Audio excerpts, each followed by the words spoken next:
Hello everybody, welcome to the Bitcoin Nostr Digest with myself Ben and Short Fiat. Been a lot of interesting things happening in Nostr and Bitcoin. Yesterday, did you see that Btcsessions had his YouTube account rugged again?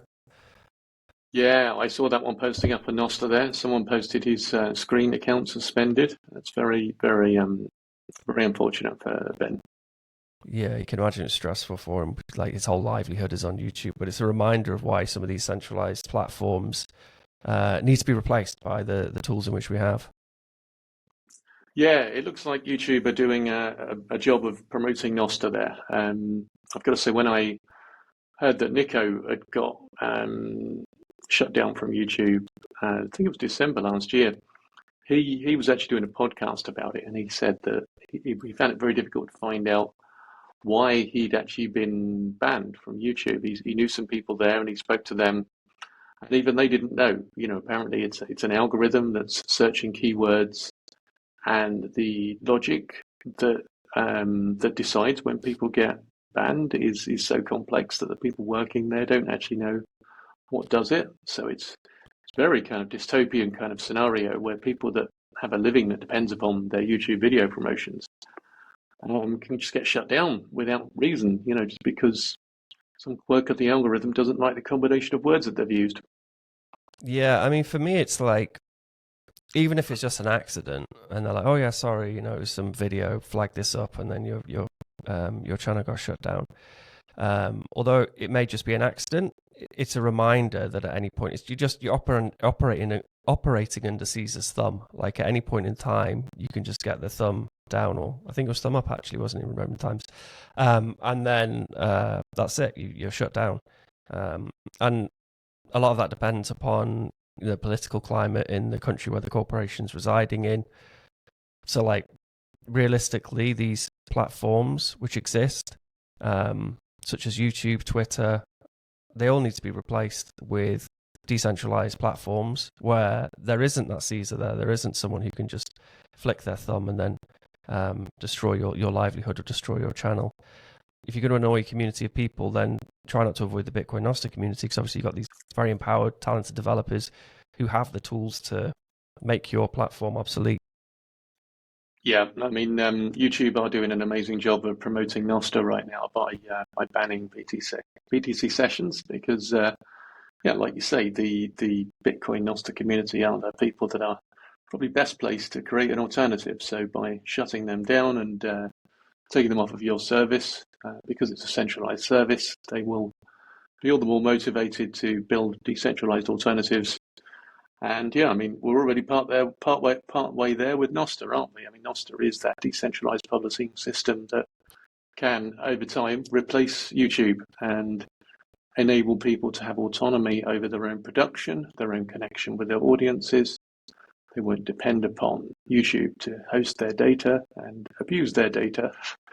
They will literally just be able to publish directly to the network. So that's where we're heading. It's a question of how long it's going to take to get there. I think that's the question, really, isn't it? We're definitely going in that direction, and we need to go in that direction because what YouTube are doing is not just unfair; it's a bad business for themselves as well. They're creating a bad relationship with their creators and with their audience.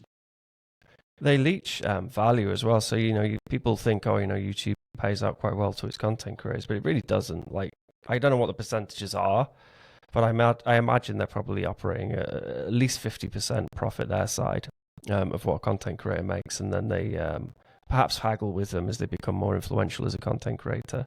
But even yesterday, you know, when this thing happened, I was just then thinking about it straight away. I was like, well, how using the tools which we all know, how could you build a YouTube alternative? And to me, I was thinking maybe something with torrents where I create a video and then I just share that video as a torrent. And then when someone starts leeching it and watching it, they're also seeding it. So they pay to watch it. And then as they're leeching and watching the thing, they're also seeding and they get a profit share of that value for value transaction.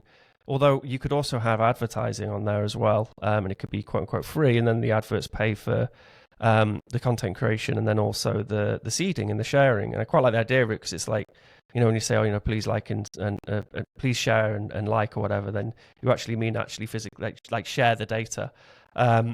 But I feel like that's totally like there's a bunch of different ways in which you can build YouTube alternatives, and I just feel that with public key cryptography, where I can produce something, and you know that the data which has been created has been signed with my private key, so you know it's my data, and then that data can be shared and verified that I was the one who actually created that data, and that's where the value should be going.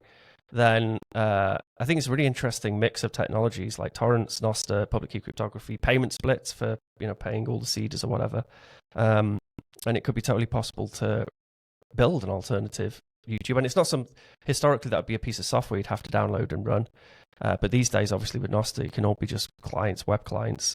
So it's just go to a website, watch some videos, and then without even knowing it under the hood, it's storing videos, seeding those videos, and then also you're getting a profit share. But I know fanfares is kind of similar, like what you're doing over at fanfares there on paywalling content. We're not using torrents at the moment. That's potential in the future. The idea where everyone that uses the service could actually host the videos and provide those to other people as well. But we've got the Blossom decentralized storage service within Nostr, and so we're using that where people can upload their content. At the moment, it's audio only. But video will be coming fairly soon. And in practice, what it means is you upload a piece of content, it's published as a Nostr note. You can share the link to that. And if you're someone who's bought a copy of that through the paywall, if you zap the right amount of sats, then you get access to it. And then if you want to share that with somebody else, you can do that with a referral link. So you are then working with the payment splits to receive some of the money that's paid.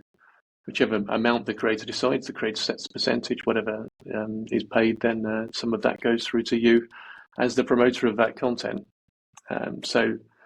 There's huge potential for that. I think in practice, what we have with all of the platforms that host content for people and provide a form of discovery service through the algorithms, they're a sort of stepping stone to something that's more real. I think that they're proving out what people actually want on the internet. The platforms have been quite successful in allowing us to network with each other, to have an identity, and to actually get paid for producing content. But as you say, what YouTube share with people is I've done a bit of research on this. It's very hard to tell exactly how much they're sharing, but it appears to be less than 50%. Some people would argue 20% actually goes to the creators. With Audible, if you look at that one, if you're an Audible author and you publish on there, the platform takes 75%. We know with Spotify, they pay musicians 0.3 cents per stream. It's very hard for musicians that are not like getting millions and millions of downloads to make any kind of living out of that, what they're doing there. Yeah, but I think with podcasts on Spotify, you don't normally get paid anything by the platform. You have the option of putting your own ads in there and getting all the money from your own ads, or you enable Spotify to put ads in there and then you get a split of the money from the ads. So it's all a pretty raw deal, and it kind of stems from the fact that these are centralized services. They're companies. They have shareholders. They need to make profits, and when they're in a virtual monopoly position, it's kind of natural that they're going to take the lion's share of the money because they can. And they've got more and more creators coming onto the platforms all the time, and that creates the ideal situation where there's many sellers and one or two buyers. They can command the price. That's a very unfair economic system. So if we move to something that's more decentralized, a protocol-based system where people are connecting on a peer-to-peer basis and they're getting paid on a peer-to-peer basis, then we may have a whole different opportunity that could emerge from this technology that we're working with now. What a racket. Like the fact that those percentages are so incredibly small. They can run that racket because they just have a monopoly and they're just grabbing what they can while they can. And I imagine that they probably know on the horizon there's better solutions for those sorts of platforms where, like you say, like creating content has value. People are willing to pay for that value, whether it be directly or whether it be, advertisers who want to pay to put an advert in. I think that will continue to exist for a decent chunk of time because, that's the sort of model people are used to. And then not only does content creation have value, sharing content has value. And it makes sense that now we have this digitally native, I suppose the limitations of the technology which exists, i.e. the money, kind of dictate what platforms exist on the internet as well. So But now we have, like digitally native money where you can do tiny little microtransactions and payment splitting and zaps and whatever else. Like it makes it then possible to build more efficient solutions, and they are more efficient. And then if the idea is that always with something like Nostr is that 99.9% of the value goes to the actual content creating, the people sharing, and the people actually adding value to the distribution of that content. Then it doesn't even need to be as popular in order to generate as much revenue as one of these legacy platforms generates. Yeah, it's kind of like a bit like Bitcoin, and it's existing alongside the fiat money. Like as I said, I think in one of our previous episodes, you have that dialectic between the two things. And there's a whole bunch of properties which normal money just can't have, and it can't adopt from Bitcoin. And I think it's kind of similar with something like a Spotify or a YouTube or whatever. Then there'll be this kind of push-pull experience between the two different ways of approaching solving that problem. But then ultimately, yeah, just the fact that this is a big clunky corporation with gazillions of employees and fast server costs and whatever else, I feel like that's pretty easy to compete against, particularly if you're distributing the load of content sharing. And it also self-manages too, because like more popular content would have more people sharing that content. I'm not sure about Blossom servers, but I know that when maybe in the torrent scenario, then the more popular content would have more people sharing, and then the less popular content would have less people sharing. So it's like, although in saying that, I suppose if you configure it properly, then your share of sharing the content in that type of scenario, your share is greater if there's less people sharing it, I suppose. So there's some pretty interesting incentives to play around with by using something like torrents. It's almost like a whole new economic system you're talking about there, Ben. It appears to be what's emerging, all by virtue of the fact that we have a digitally native money. Because when you look at the way the platforms evolved, they grew out of advertising. There was search at the beginning, and search was free. Ultimately, it had to be paid for because they were providing a lot of server space and processing power to people that wanted to do search. So the search engines morphed into advertising platforms. You could probably remember the way Google started off with the ads down the right-hand side, and then it had the box at the top with 3 ads in, and the box slowly got weaker and weaker, it slowly got fainter and fainter, and eventually you just had a page full of ads. And that wasn't really search anymore, but everyone still uses it. They're just working on the back of the inertia. But yeah, the point you made there about people sharing, I mean, lots of people, we all do that. We all repost, we all recommend stuff to other people, and we're all doing it for free. But we are actually providing a service. We're providing a service promotion to the creator, and we're providing a service of discovery to the people that we share stuff with. And it's a whole different experience of discovery to an algorithm, because an algorithm is purely engagement based. It's purely mathematically observing people's reactions and promoting stuff based on who is most engaged, because that's the primary objective of any platform corporation, is to maximize advertising revenue, and they achieve that by maximizing engagement and time on the site. So they will inevitably promote content that keeps people on the site for longer.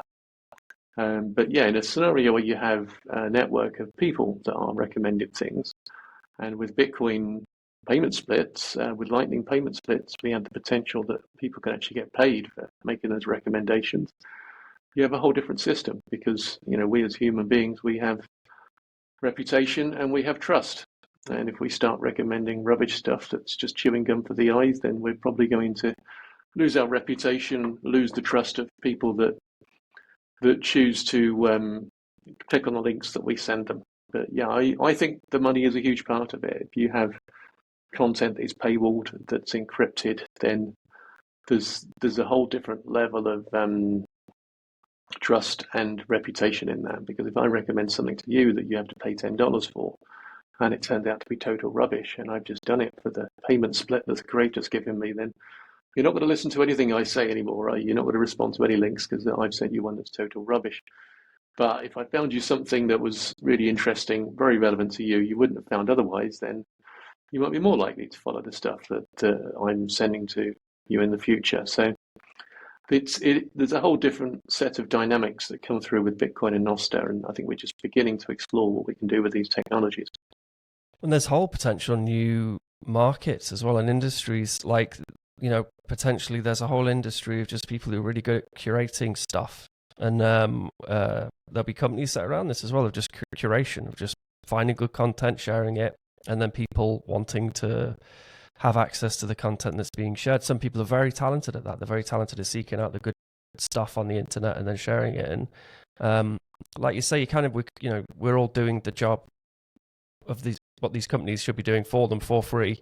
And there is definitely value there. So it's a brave new world. It's kind of an interesting space to be in. What I like about Nostr, something which I've sort of been thinking about more and more, is the sort of good morning. It's like a nice space. It's a friendly space, and it feels like quite a caring space. It's kind of reminds me a little bit more of maybe Reddit before that kind of got a little bit toxic, but still Reddit's kind of still a pretty fun place to sort of hang out.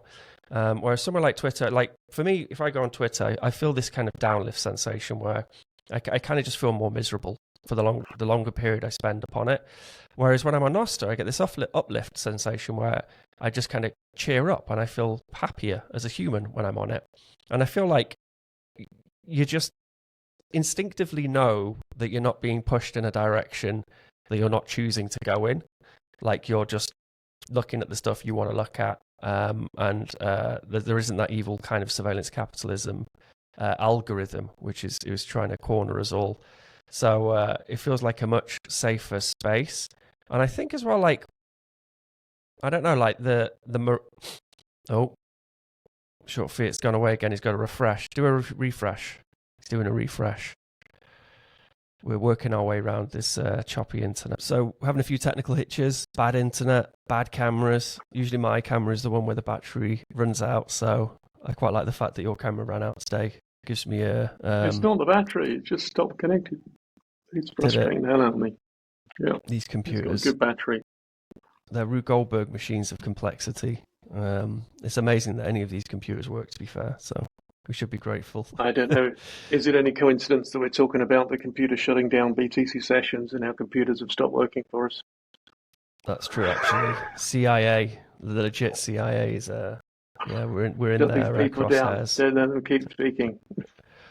Well, I mean, this is the worry because I thought when I saw him saying that he was shut down, I went and checked out the LM Bits channel because I mean, some of the content I've produced at some point I've mentioned, like maybe if I'm talking about Nostr Market, I'll be like, we didn't build this for dark markets, but someone could use it in a dark market, and then you think then, well, does that then mean that I'm promoting it as a dark market? Am I promoting dark market software? Will the algorithm pick up on that?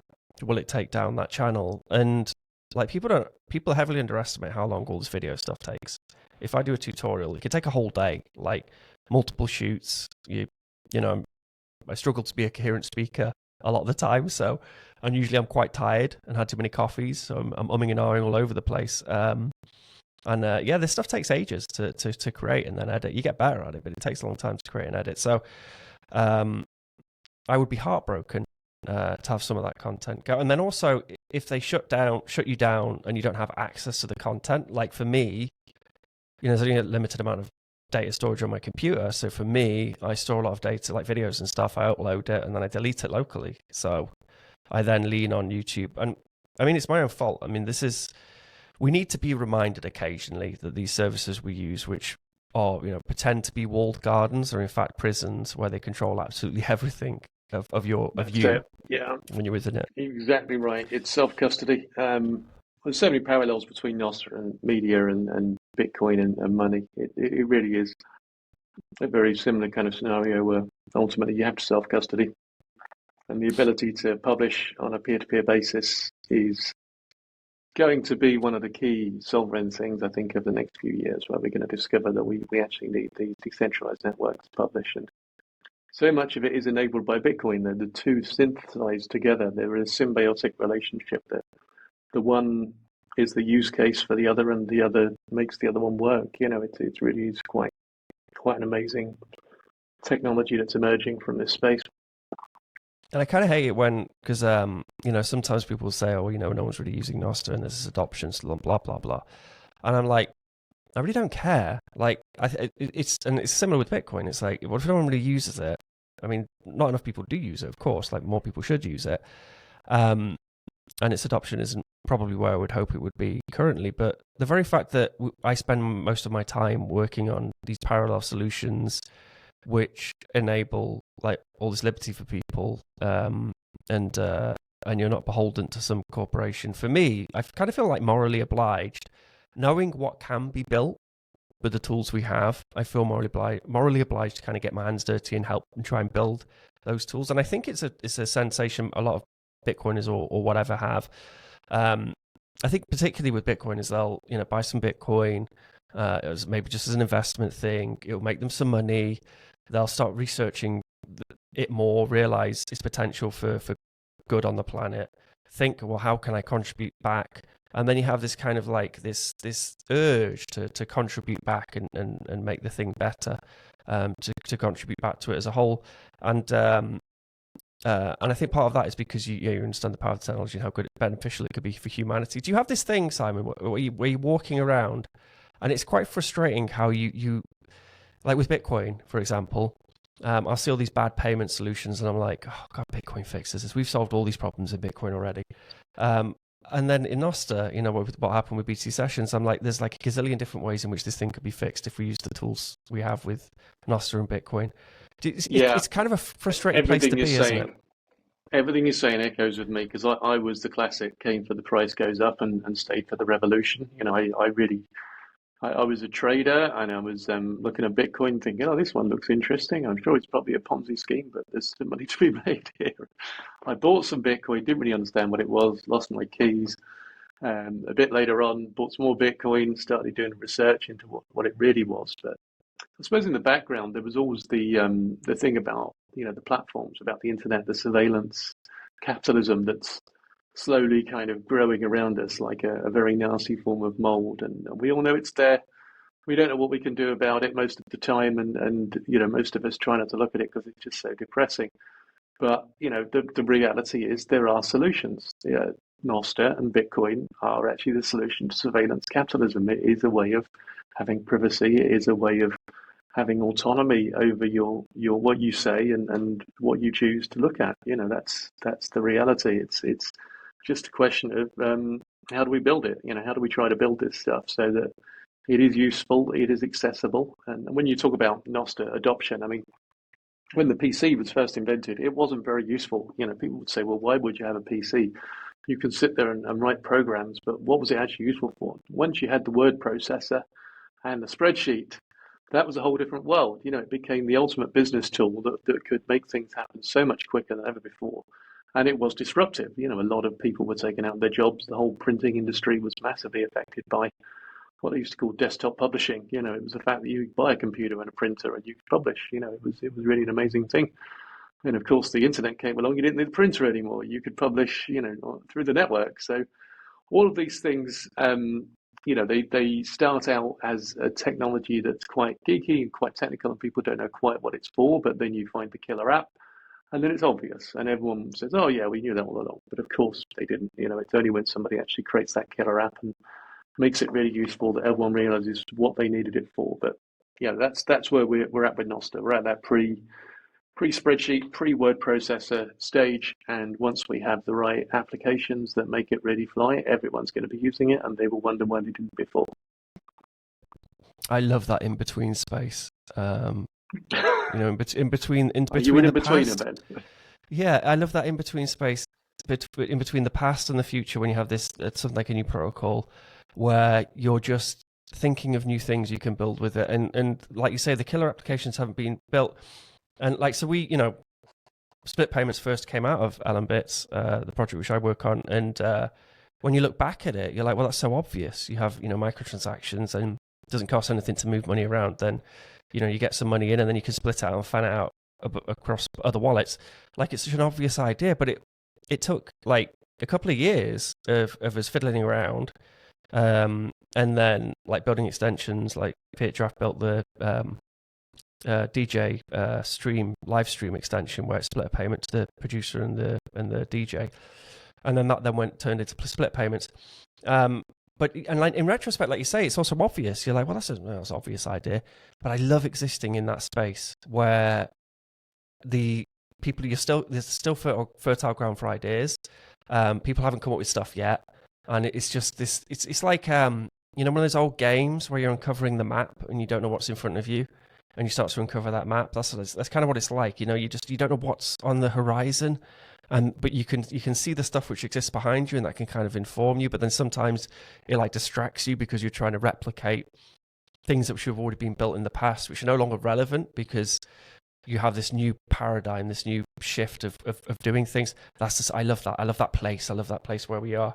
I think you enjoy existing there too, because it's what you're doing with fanfares. In fact, is like you have the technologies and you appreciate how powerful paywalling content is, and how it should be a very seamless experience to access content on something like Nostr, paid content. And it's a wonderful space to be in. Yeah, I mean, payment splitting is absolutely, I think, one of the killer apps of Bitcoin Lightning. It's something that you can't do with fiat money.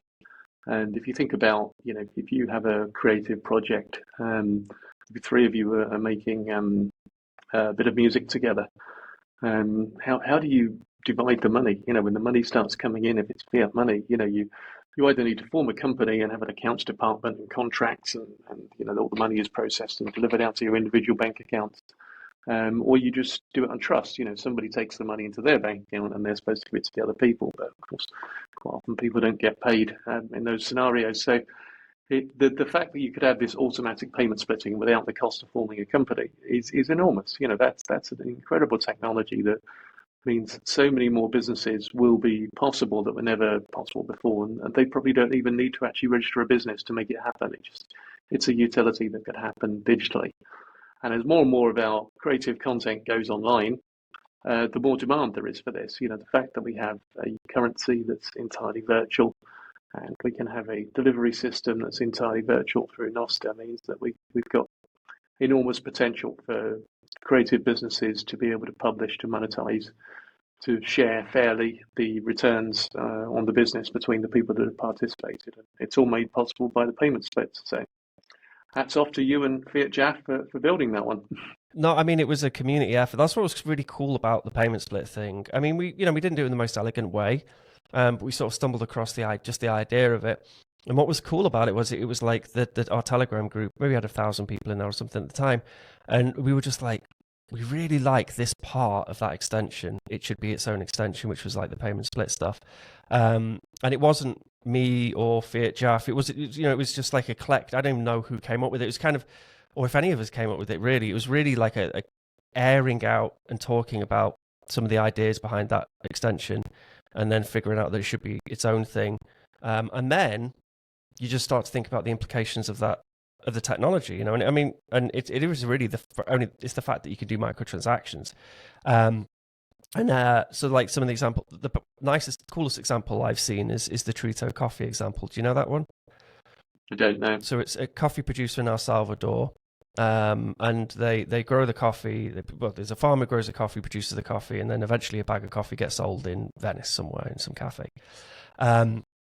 Well, with Trito Coffee, because they have Bitcoin as a accepted form of payment in El Salvador, the coffee producer who's unbanked, when the coffee is sold in the shop in Venice, at point of sale, they get their share of the profit, and it's like 10 times what they would usually get if someone was buying it with a bank card in Venice. And because you have an unbanked coffee producer, hasn't got a bank account, and then you have a bunch of hops on the supply chain, and that transition from unbanked coffee producer to banked supply chain and eventually shop in Venice, like it's so inefficient that the coffee producer ends up getting just a fraction for the thing in which they were the ones who grew it. So I think that's a lovely example, as a Trito coffee example, of it practically working, that, and also someone just getting at point of sale, getting the payment, which I think is fascinating. And then if you extrapolate that, so I would think, maybe if you're just, like you say, just setting up I think there was another group of people that were selling T-shirts, and they're making some T-shirts, and they had a designer, and they had someone who made the T-shirts, and someone else did this, and then they just decided, percentage-wise, how much each one person will get at point of sale every time they sold the T-shirt. But what I like is the idea of it then fanning out again. So you have, maybe in a bigger production structure where I don't know, I go buy a laptop from the shop, and then that company, the payment is split across the different departments of that company, and then it's split again within the departments of that company. And every time there's a sale, to the point. So every time there's a sale in a shop, on the shop floor in the factory, the cleaner has a few sats dribble into their wallet, and for me, it's like it would empower people working, producing something to want to have more of a say. It's maybe what Marx would call that social awakening, in that when those sats slow down, they'll be like, well, why are they slowing down? And there'll be a conversation among the people working in the producing the laptops, and they'll be like, okay, we've invested more money, more of the percentage has gone to the research and development department, because this means in a year's time then we'll make 3x more than we're making now. And then the cleaner on the shop floor will be like, okay, yeah, that makes sense, or maybe not, and they maybe want to have more of a say on how things get produced. And I think it's really just it changes the way we produce things, just the idea of payment splits. And then this is kind of cool. I was like, and this is utopian, right? But if you were to pay at point of sale for your coffee in the shop, and 20% of it is going to value added tax, the taxes, the great thing about something like the Lightning Network is we can have relatively good privacy, but we can demand transparency from whoever. So this is utopian. But I go and pay for my coffee, 20% goes to government. Why in my wallet can I not have a little slider which says what departments of government I want to send that money to? And then every time I pay for my coffee, it's an act of direct democracy. I'm putting my money where my mouth is. I'm like, yeah, I want 10% to go to education, 3% to military, whatever else. It's utopian, it's silly, it's daft, and highly fictional. But maybe one day we'll get there. That part of maybe you touched on something very important there about the coffee producer who's unbanked, because we don't realize in the West, we don't realize how lucky we are, but the banking system, the dollar banking system is kind of an exclusive club, really. A lot of people in a lot of countries can't get access to that. If they can get a bank account, it's with their local currency, which is quite often hyperinflating because the government are just printing as much as they like. And the fact that they don't have access to that international banking system is used to exploit them. That's the kind of the reality of why those producers are generally getting much, much less. But Bitcoin, of course, is permissionless, so anyone can have a Bitcoin wallet and anyone can receive payments. With Lightning, they can receive it instantly from anywhere in the world. So yeah, it really is a step up in terms of fairness and the potential to prevent the exploitation that is currently happening with international banking. Yeah, I mean, so like a good example, and this is why it made a lot of sense for Bitcoin in El Salvador, was that remittance thing. You have a country at that time, I think it's different now, but at that time, 90% of El Salvador's GDP was just remittances. It was just people working abroad, sending money back home to their parents. That's where 90% of the economy was. And they were all using Western Union, and Western Union charges 5%. So from that 90%, 5% of the country's GDP was going to a company. It was just going to Western Union, just for moving the money from the US to El Salvador. So the very idea that they could get some Bitcoin in the US, send it to their folks back home, their folks could just then spend it locally. That's a beautiful idea, and it makes a lot of sense. And I hope that part of Bitcoin use still exists in El Salvador. I know their economy is doing a lot better as well, thank God. So hopefully that percentage is a lot less than it was than that 90%. But yeah, man, the tools we're working on, it's worthwhile. And we're morally obliged, even if no one uses them, we're morally obliged to build a parallel opt-out system, be it through Bitcoin or be it through Nostr and social media. People will use them, Ben.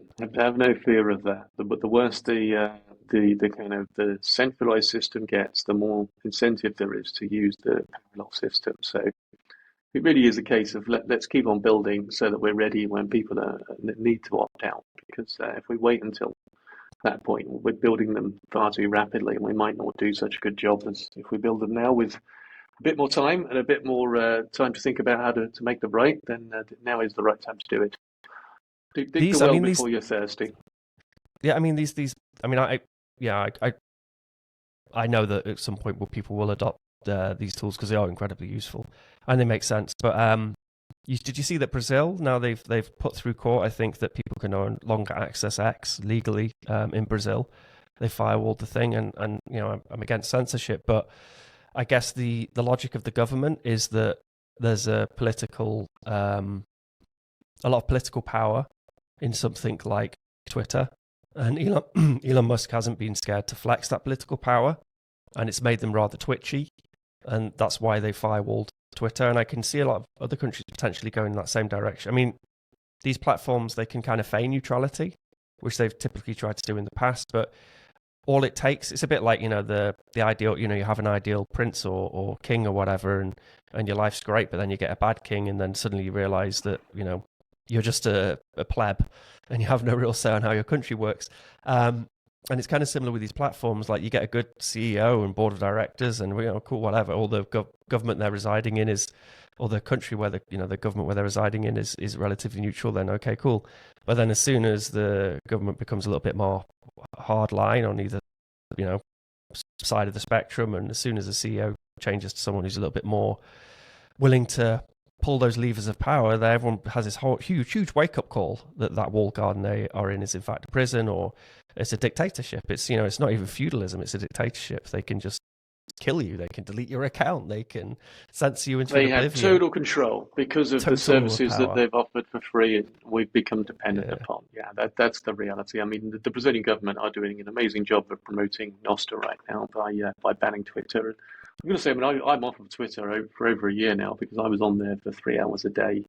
Couldn't stop looking at it, doom scrolling the whole time. Like you were saying earlier, how it makes you depressed. I mean, it was making me depressed because there was just so much negative stuff, and it was interesting. I couldn't stop looking at it and chasing down the rabbit holes and exploring conspiracy theories and stuff, but it wasn't a good use of my time, and it wasn't making me feel good. So I'm very glad that I managed to get off that one.